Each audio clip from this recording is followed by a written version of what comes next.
In terms of population, Argentina is 125 times the size of Iceland. Est-ce que tu savais que certaines équipes en Coupe du Monde comptent moins d'habitants qu'un seul quartier de Paris ? La Coupe du Monde de football, c'est bien plus qu'une simple compétition. C'est aussi l'endroit où on peut voir des petites nations réaliser de grands exploits. L'endroit où des pays inconnus du grand public peuvent rivaliser avec des équipes de légende. Bref, David contre Goliath. Donc aujourd'hui, on va parler des plus petites nations ayant disputé une Coupe du Monde de football au cours de l'histoire. En 1982, la Coupe du Monde se déroule en Espagne. À l'époque, il n'y a que 24 participants pour 107 candidats. Le Salvador s'était déjà qualifié pour la Coupe du Monde de 1970 et compte bien réitérer cet exploit. Alors déjà, le Salvador, c'est où ? Le Salvador, c'est un petit pays d'Amérique centrale, connu pour ses plages, ses spots de surf, tout ça.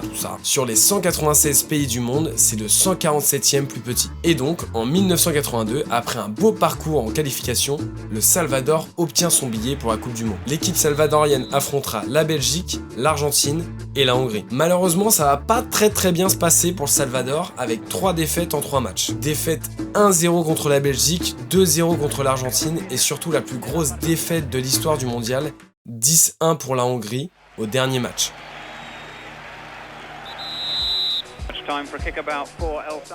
Alors ok, ça pique un petit peu, mais c'est déjà un exploit de se qualifier en Coupe du Monde pour ce pays qui ne compte que quelques millions d'habitants.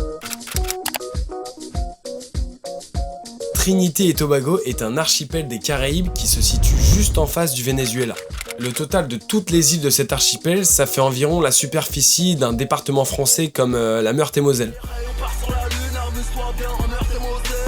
Trinité et Tobago est réputé pour ses plages paradisiaques, sa production de cacao ou encore son carnaval qui se déroule chaque année. D'ailleurs, le prochain, c'est le 8 et 9 février 2027. Voilà. Si vous voulez prendre vos places, vous connaissez la date. En 2006, Trinité et Tobago participent donc à la première Coupe du Monde de son histoire.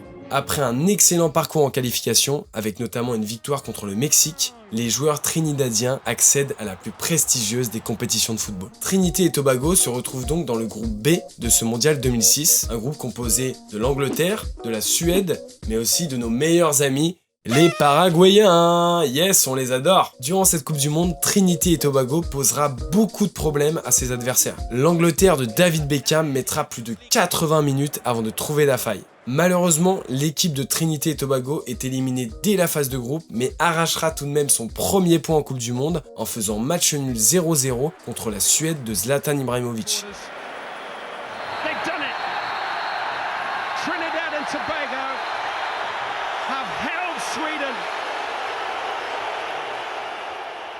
Avec seulement 1,3 million d'habitants, Trinité et Tobago a détenu le record de la plus petite nation du mondial pendant 12 ans, avant que l'Islande ne participe en 2018. On peut pas parler des petits pays de football sans parler de l'Islande. En 2018, l'Islande se qualifie pour la première fois en Coupe du Monde après un parcours héroïque. Les joueurs islandais ont réalisé l'exploit de terminer premier de leur groupe de qualification pour la Coupe du Monde, devant l'Ukraine, devant la Turquie, mais surtout devant le futur finaliste de la compétition, la Croatie. C'est juste fou quand on sait que l'Islande compte environ 350 000 habitants. Alors, en sachant que le Stade de France, ça fait 80 000 places, 8 x 4, 32, 4 Stades de France, 320 000 places. Donc en gros, on peut faire rentrer toute la population islandaise dans un peu plus de 4 Stades de France. Ça fait quand même, ça fait pas beaucoup, hein, tout simplement. Et vous voulez une autre statistique de malade sur l'équipe d'Islande ? Mais y a pas de problème les amis, j'en ai plein les poches, j'en ai plein. En 2018, on recense seulement 100 joueurs de football professionnel dans toute l'Islande. Donc avec 100 joueurs pros, ils ont réussi à participer à la Coupe du Monde de football. C'est un truc de zinzin les mecs en fait, c'est un truc de fou. Alors le parcours de l'Islande dans ce mondial 2018 est loin d'être ridicule. Pour le premier match de leur histoire en Coupe du Monde, les joueurs islandais font match nul 1-1 contre l'Argentine de Léo Messi. Malheureusement, une défaite 2-1 contre la Croatie et une autre contre le Nigeria viendra sceller le sort de l'Islande en phase de groupe. Mais quand même, quel parcours incroyable de nos amis islandais. Bon bah là c'est la Coupe du Monde de tous les records, en même temps avec 48 équipes au compteur, ça fait pas mal de monde. Il y a donc beaucoup plus de possibilités de voir des petits pays se qualifier pour le mondial. Le Curaçao, Haïti et le Cap-Vert se sont donc qualifiés pour cette édition 2026. Mais ce qui est beau dans cette Coupe du Monde, c'est que ces 3 petites équipes ont joué un grand football. Ils auraient pu faire comme certains, défendre et faire des fautes tout au long du match, mais non, ils valent mieux que ça. Le Curaçao a marqué contre l'Allemagne et a arraché un match nul contre l'Équateur. Haïti a fait un match héroïque contre le Maroc avec l'un des plus beaux buts de toute la compétition.